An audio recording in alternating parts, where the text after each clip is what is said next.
invite, and I want you to join me to invite our keynote speaker for this morning and to officially open this dialogue. We have Mr. John Lol Koloi, the Director, Ethics and Leadership of EACC, who is representing our Secretary, Chief Executive Officer. Welcome, Mr. Lol Koloi. Karibu sana. Good morning, all. I know we've been seated for close to 1.5 hours. May we just rise and stretch?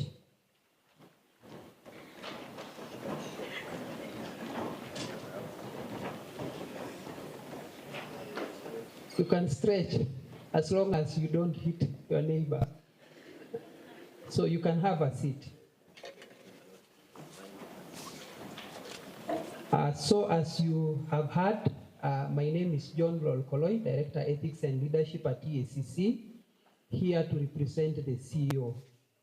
Honorable Justice Benjamin Musyoki, Judge of the Anti-Corruption Court, Mr. Francisco Keki, Team Leader, UNODC, Africa Anti-Corruption Hub, Mr. Marco Gonji, Director General, Asset Recovery Agency, CPA Philip Cheboyo, Director Audit, Office of the Auditor General, Mr. Abdallah Komesha, Director Investigations at DCI, Mr. Geoffrey Obiri, Senior Assistant Director, Public Prosecutions, colleagues, directors here, Bwana Vincent, Mr. Pascal, colleagues from EACC,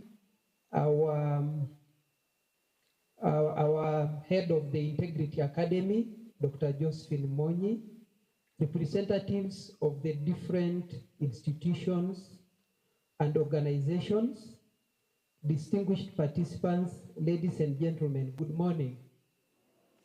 Before I read the speech of the CEO, I was just reflecting on the title for the workshop that we are in today, which is Stakeholder Dialogue and Capacity Building Workshop on Financial Investigations and Asset Recovery.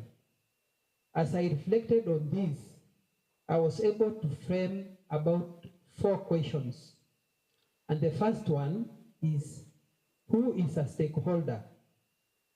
The second one is, what is the role of a stakeholder?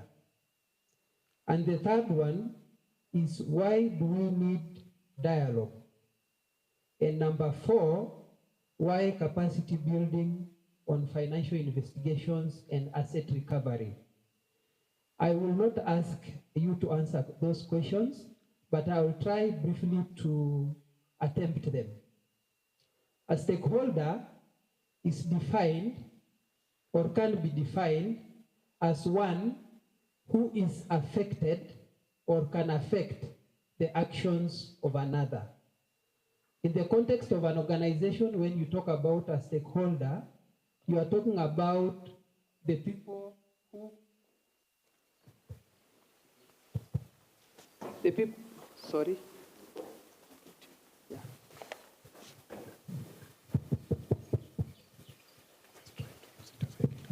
Yeah, so in the context of an organization, you look at stakeholders as all the parties, from the employees, from the management, from the shareholders, from the financiers, from society, and all that.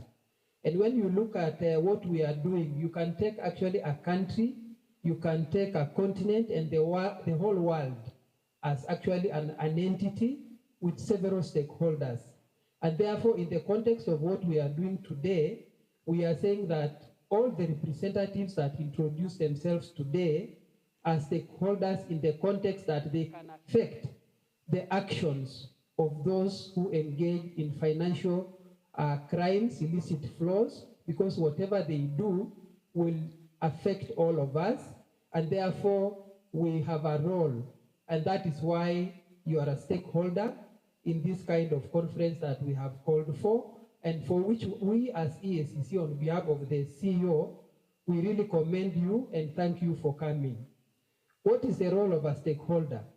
The role of a stakeholder will be to do their part diligently, objectively, and competently. Why do we need dialogue? We need dialogue because no institution or no particular stakeholder is able to do this task alone. We need to collaborate.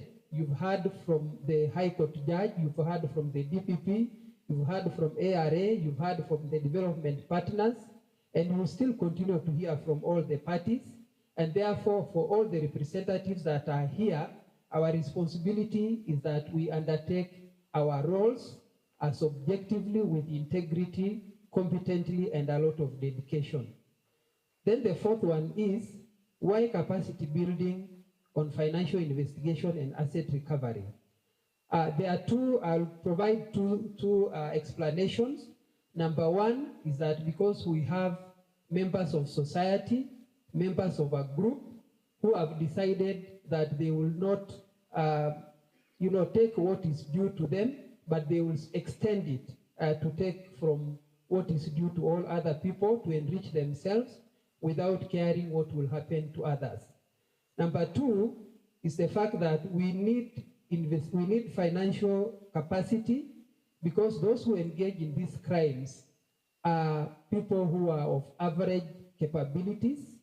We call them white-collar criminals. They are very intelligent. They take time to plan what they do, and they actually ensure that they do some of these transactions using very complicated and sophisticated crimes. And that is why we have to build the capacity to ensure that for those of us who are here and other soldiers who are committed to ensure that they do the right thing, you also have the skills to uncover those transactions and the kinds of mechanisms that they use. So with that, let me now go to the speech of the Secretary, Chief Executive Officer of the Ethics and Anti-Corruption Commission, Mr. Abdi Mohamud, whom I want to inform you all was committed and had purpose to attend this function, but was caught up in another function, and therefore I'm here to read this speech. I'm honored and delighted to be here today to officiate the commencement of the Stakeholder Dialogue and Capacity Building Workshop on Financial Investigation and Asset Recovery. I commend the officers who have been nominated to attend and to participate in this prestigious training. Congratulations. The Ethics and Anti-Corruption Commission, through its National Integrity Academy, is privileged to hold this workshop with the European Union through its SPLEAD program and the UNODC Global Program Against Money Laundering, Proceeds of Crime, and Financing of Terrorism.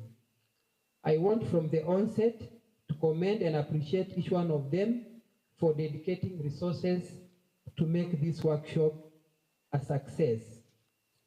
Ladies and gentlemen, Kenya is a state party to the United Nations Convention Against Corruption. I'm sure you do recall we were the first one to ratify United Nations Convention Against Crime and African Union Convention on Prevention and Combating Corruption, that is AUCPCC. Further, Kenya has signed various bilateral agreements for repatriation of monies siphoned from the country through corruption.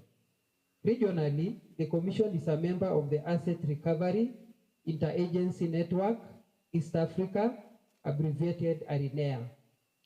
In the last 5 years, the Commission has recovered corruptly acquired and unexplained assets that comprises cash, movable and immovable, worth approximately Kenya shillings 28 billion, or approximately USD 216 million.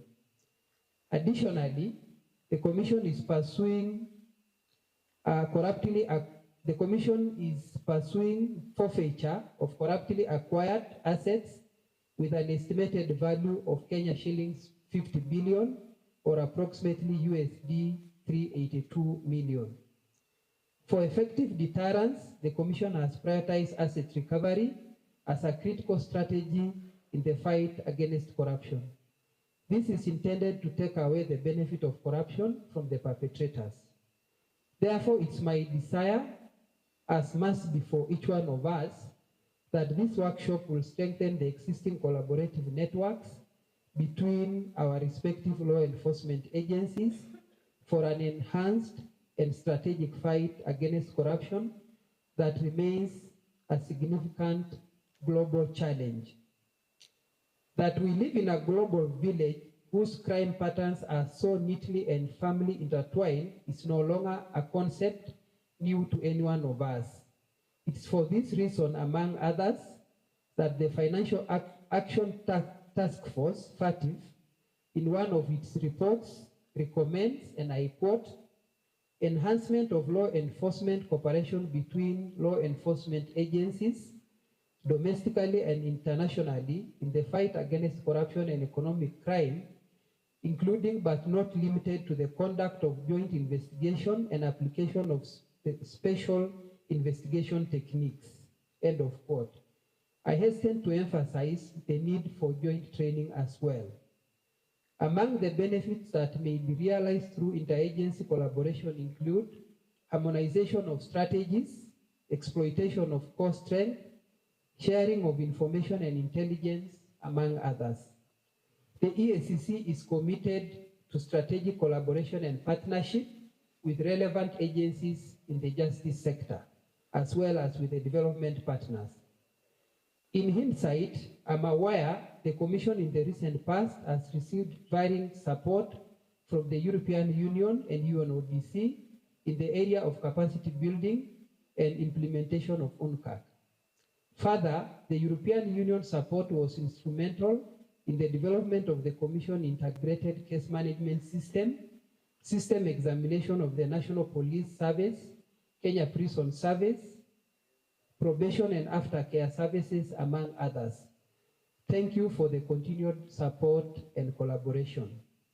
In realization of the fact that human capital is the greatest asset necessary for the success of any institution, the Commission continues to organize for specialized tailor-made courses and trainings for its employees. It is with that realization that this training was organized to bolster your investigative skills. Accordingly, I urge my peers in the law enforcement agencies to embrace the concept of joint trainings and experience sharing among your teams. I'm aware the course content covers diverse areas that are immeasurably relevant to our shared mandates. These include foundation of financial investigation, international cooperation, mechanisms for asset tracing and recovery, strengthening legal and institutional framework, evidence collection in financial investigation, seizure and for confiscation of proceeds of crime, multi-agency collaboration, and many other concepts applicable to criminal investigations. On that breadth, I urge you to pay special attention to presentations by respective session facilitators. Upon successful completion of your training, it's expected the skills acquired will reflect in the delivery of your respective mandates. With those many remarks, it's now my honor and pleasure to declare this stakeholder dialogue and capacity building on financial investigation and asset recovery officially open, and wish us all fruitful discussions and engagement. Thank you, and God bless us all.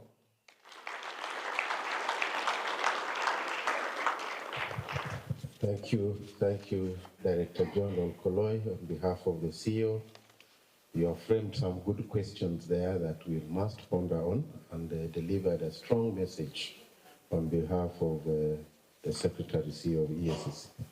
Ladies and gentlemen, we have come to the end of the opening ceremony.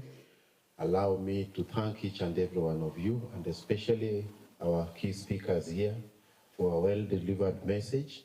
I hope there's something we'll carry with us. I want to also make a few statements in terms of announcements. We are going to proceed for a 15 minutes tea break to allow us to mingle and chat, and we'll be back exactly in 15 minutes. For the VIPs, the tea will be served where we are, at the back here. The rest of us will go out there and have tea break. Prior to tea break, we want to have a photo session There's a place that is organized outside here that will facilitate that photo session. As we take the photo, we'll allow the SLDP students to proceed to their next session. Secondly, I want to indicate that our dignitaries on the front row, the KBC has requested us to have a short media session with them, just to explain what this is all about. And I'll be requesting the representative of the CEO, the DG ARA, Honorable Musyoki, Bwana Komesha, the representative of the ODPP, Mr. Obiri, and all the others that are here, Mr. Keki, to be here. After the photo session, we'll have a short briefing with the media here before we proceed to our tea. So kindly, let's move in an orderly fashion by allowing our dignitaries to first of all move out, then we can follow them quickly to take the photo, go for tea, and then of course come back in about 15 minutes. Those who are keeping time, please ensure that you bring our people back in good time. Thank you, and let's move on and feel most welcome. Yes. So kindly, let's just move up, not this way, but up, so that we take the photo. Ladies and gentlemen, naomba tusimame. You will be directed. The rest of us, let's just get through out here. The SLBTP team, you don't have to wait. You can now move to the next session. Oh, this is yours, eh? And I believe a pen, there was a pen here. Okay. Oh. Let's proceed.